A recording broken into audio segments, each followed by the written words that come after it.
אני רוצה להציע לך הצעה חדשה שתעלה לך 48 שקלים, ובנוסף אתה מקבל גם מוצר לבחירה. או שעון חכם או אוזניות אלחוטיות, מה שתבחר. הוא כבר מגולם בתוך המחיר של 48 שקל. אני אוותר, נראה לי. למה? כי אני לא רוצה. מה, אתה מוצר או שלא בא לך בכלל את החבילה? לא, אני לא רוצה את המוצר. אבל מה אכפת לך מהמוצר? גם אם תשים אותו במגירה לצורך העניין, ולא... כי הוא עולה לי כסף. אבל הוא כבר מגולם במחיר, היום אתה משלם על כלום יותר כסף. אני מציע לך לשלם 48 שקל כולל המוצר, לא להוסיף חוץ מ-48 עוד כסף. אני מנסה להבין איפה אתם דופקים אותי פה, עם כל הכבוד. לא דופקים, אני אסביר לך בדיוק. קצת. בתוך ה-48 זה מחולק לשתיים. קצת דופקים. בוא נודה על האמת. אני אסביר לך, תגיד לי אתה אם דופקים או לא דופקים, תחליט אחרי שאני אסביר לך.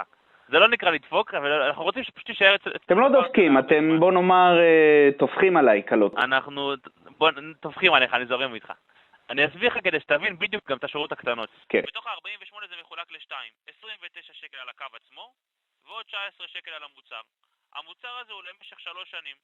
אנחנו רוצים שתישאר ל3 שנים. זה התפיחה שלנו, כמו שאתה אומר, התפיקה שלנו. זה מה שאנחנו רוצים, זאת המטרה שלנו בסופו של דבר, של השיחה הזאת. עכשיו תשמע, בעוד אני עשיתי רק 3 יחידות, אני מבין שאני צריך להתחייב פה ל3 שנים. נכון. אני מעדיף לתלות את עצמי בחדר אפל. למה? כי אני לא מעוניין להתחייב לחברת סלולר, זה טירוף. אז אם תיתנו לי את החבילה, כן, בלי המתנה, במחיר הזה, בלי התחייבות, אני אגיד וואלה, הם גברים, אני אשאר איתם. אתה מבין? זה הצעה. צריך לדעת שאנחנו לא עובדים בגברים או לא גברים, אנחנו צריכים באמת לראות שהלקוח... אתם צריכים לתפוח עליי, אני מבין, אבל יחד עם זאת, אני לא רוצה להתהפך, אם זו מילה בכלל. אני כרגע ברשותך אוותר. בסדר גמור, 100%.